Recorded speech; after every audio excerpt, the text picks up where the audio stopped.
Hello and welcome back. This is video number 7, and we're going to talk about creating these simple pieces of content. Now, I'm going to show you different tools that you can use to create these pieces of content. Some of them range from using a site called GetStencil, Canva, and more.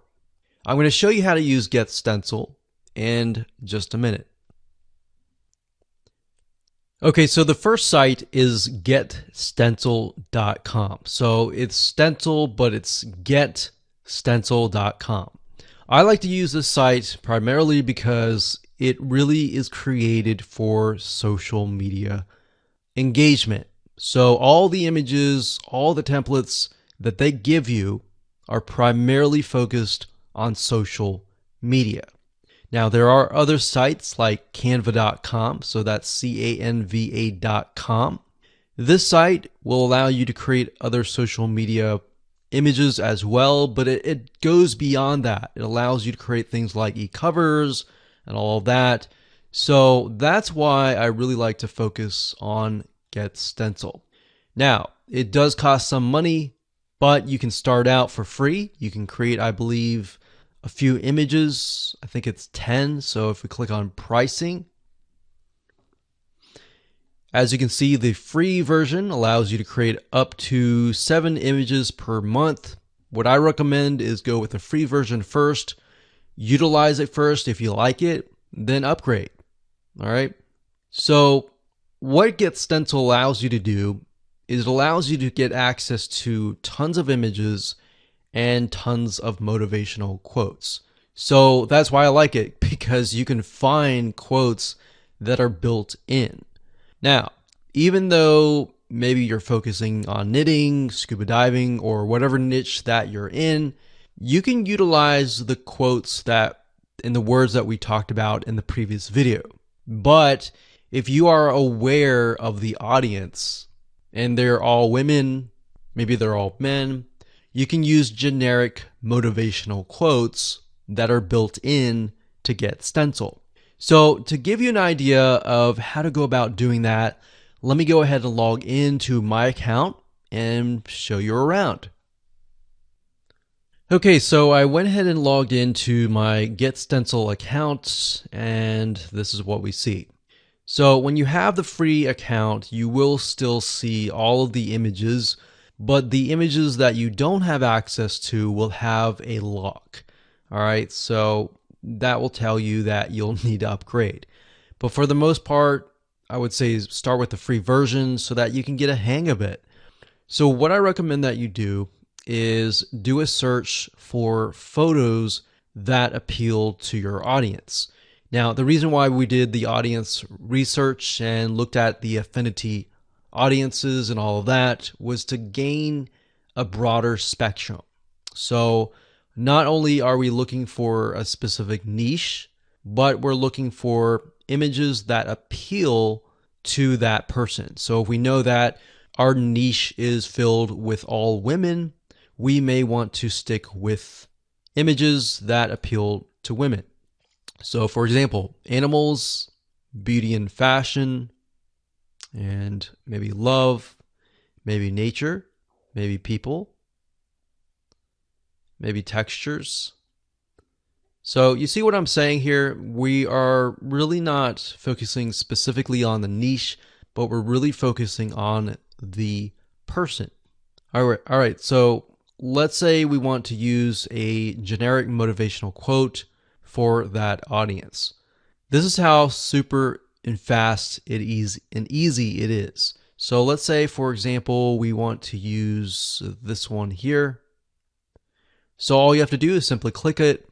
It gets in the background and you can enter text. So you can double click this and enter any text you want based on the content and the powerful words that you have researched. Or you can simply go to their quote section and you can see that they have about 10,000 plus quotes. So we can think, okay, the audience is women, so maybe we can focus on something like confidence.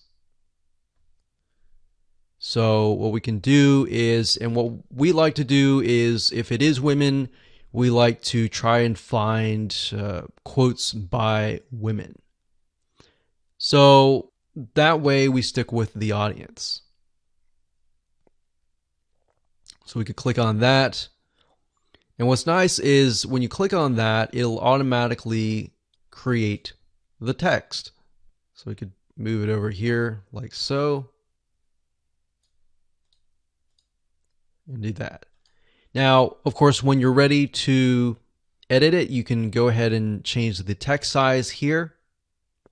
You can change the line height, the drop shadow, if you want it to stand out. You can italicize it, you can underline it like that. You can change the text color, you can change the outline color, which is the outline or the border around the text. And of course, you can change the background color as well. So if we wanted to do something like that, we could do that. But in general, we like to kind of stick with a generic, something like this, like that. And when you're done, all you have to do is click on Save. And you could save it as a template if you wanted to. So we could click on Save. And it'll save the image. And what's nice about GetStencil is it will actually save it to your account. And there we go.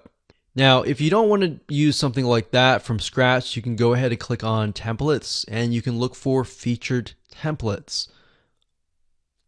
So if you go through here and you find a template that matches something that you have seen based on the research that you have done previously, you can go with that. So we can go through here. We can click this one here.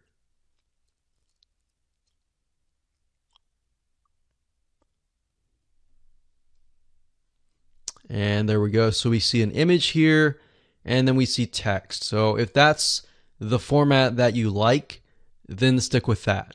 Now, what I recommend that you do with all of your images to try to keep things uniform and consistent is to stick with one template. That way, as people get to know you better and they follow you and they engage with you, that format will embed into their minds, and whenever they see that format, they will think of you. All right, so psychologically, that is what happens. All right, so that's how easy it is to create content with GetStencil. We utilize this all the time, and we create tons and tons of images with powerful words and quotes and funny comments and all of that. And we actually outsource this out. So we have someone, and we can say we want 365 images with quotes by women. Or you can create an Excel spreadsheet and ask them to copy the words in and ask them to find images that fit that demographic. Or another thing you can do is, if you want to find images that directly relate to that particular niche and you can't find that within GetStencil, you can go to a royalty-free site, you can purchase the images, and then of course you go to Uploads here and simply drag and drop the images right here, or you can select this and then find the images and upload them, and there you go. So that's how easy it is. And let's talk about organizing your images in the next video.